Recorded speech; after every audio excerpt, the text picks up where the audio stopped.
Hi everyone and welcome to this video.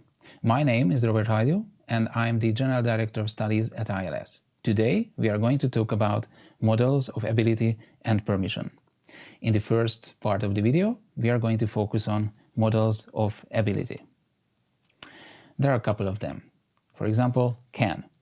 We use it to express possibility, ability, or opportunity. Many people can access the internet nowadays. We can also use be able to. Be able to is a little bit more formal than can. Here is an example. Good that he is able to afford such a car.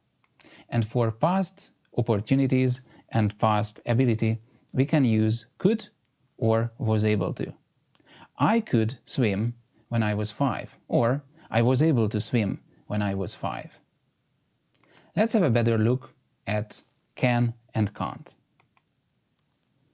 We use it when we want to express possibility, ability, or opportunity. I've gathered an example for each of these. I can apply for a passport if I want to. I have the possibility. I have free time, I have the money, I can go and apply for it. Ability. I can drive. I know how to accelerate, how to brake, how to stop the car, how to turn left, right. I know how to drive. I can drive. And opportunity. I can use Apple TV for a year for free. Apple gives me this opportunity to use their service free of charge for 12 months. I have the opportunity. Now, let's have a look at questions. How do we create questions with can and can't? Can you tell me the strangest thing you have seen? Negative statements. Here we have a couple options. We can say cannot, or we can say can't or can't. Depending on whether you use British or American pronunciation, you need to vary the way you pronounce can't or can't. British use can't and Americans use can't. Therefore, in Britain, it's easier to understand if someone can or can't do something for you. In America, it's a bit more tricky. They can do or they can do something. Sometimes it's difficult to hear the difference. Here are a couple examples. I can't imagine my life anywhere else but in Russia. I cannot vouch that what I've just said is true. I'm afraid I cannot come up with a better example. Let's see how do we create positive statements, positive sentences. We can use can or can. In the first example, come on, you can do it. This can is short. You can do it. Or in the second example, it's longer. I really thought he cannot run fast, but actually he can. Now let's have a look at how do we use can and be able to. In the present tense, be able to sounds more formal. Here are two examples. I can speak 3 languages, or I am able to speak 3 languages. The second one sounds more official, more formal. Sometimes we can use only be able to. For example, with to infinitive. It is great to be able to travel freely. We can't say to can travel. Or, after modals, I might be able to give you a lift. By the way, do you know what means to give you a lift? It's when I have a car, I'm driving somewhere, you want to go the same direction, and I offer you a seat in my car, I will take you for free. That's a lift. So after modals, we use be able to. I might be able to give you a lift. And we also use it with present perfect. It's been quiet today. I've been able to get things done. Now, let's have a look at how to use it in future tenses. We can use can or will be able to, but not will can. If we buy a caravan, we can travel to Altai. Or, if we buy a caravan, we will be able to travel to Altai. I'm afraid Susan can't cook tonight. Or, I'm afraid Susan won't be able to cook tonight. For suggesting future actions, we normally use can. Let's have a road trip. We can shoot our own road movie. Now we are going to move on and talk about could and was able to. We use it when we are talking about ability and opportunity in the past. I could ride a motorbike when I was 6. True story, by the way. I can also say I was able to ride a motorbike when I was 6. All my friends had motorbikes, so we could get around easily. All my friends had a bike, so we were able to get around easily. If the ability or the opportunity resulted in a particular action, something that really happened, we use were or was able to, but not could. Here are 2 examples. The subway was able to leave the station after the safety system had been restored. Or, the surfers were able to get into safety before the storm hit the coast. Are you ready for more? Let's compare these 2 sentences.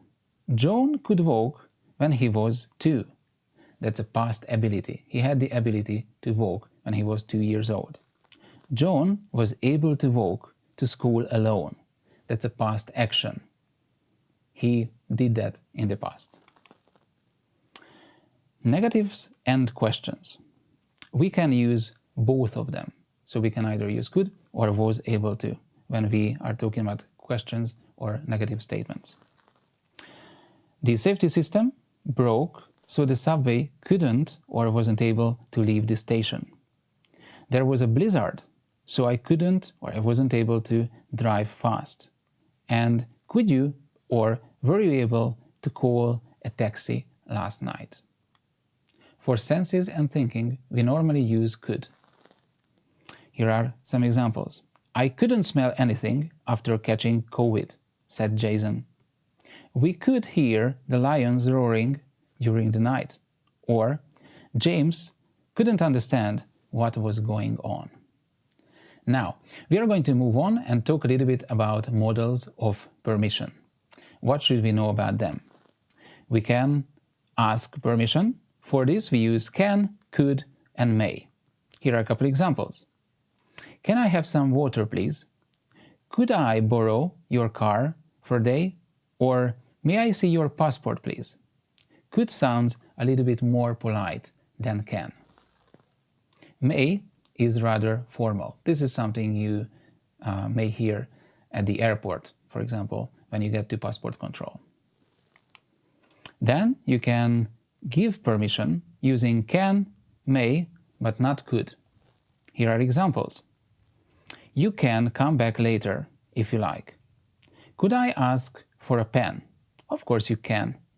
Passengers may use this telephone for emergency calls.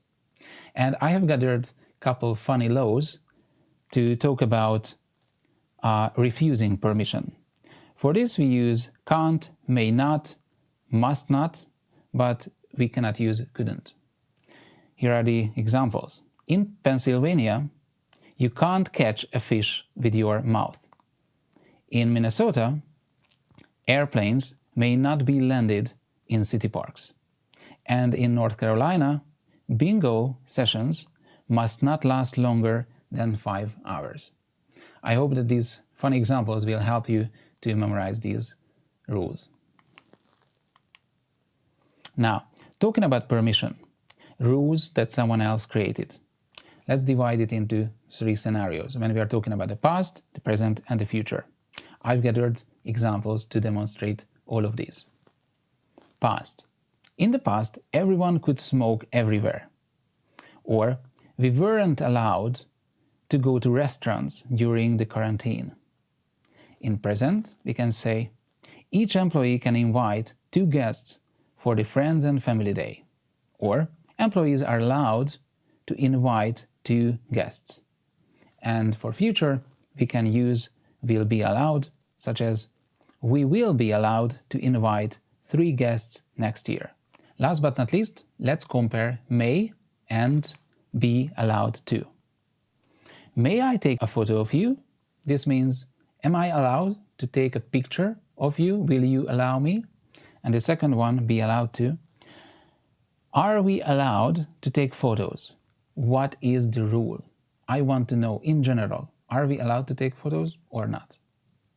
Now it's your turn to demonstrate the knowledge that you have acquired during this lesson. I have gathered a couple funny street signs. These are not something that you see every day. I would like you to have a good look at them, pause the video, and write a couple sentences that are using modals of permission. After a pause, I'm going to share my examples with you. Good luck! I hope that you have completed the exercise. Now let's have a look at my examples. First one. You are not allowed to ride a headless horse. You are allowed to leave your dog here. You must not feed elephants. You may not stand, sit, climb, or lean on fences. I hope that you found this lesson useful, and if you're hungry for more, please be sure to subscribe to our channel and check out our other videos.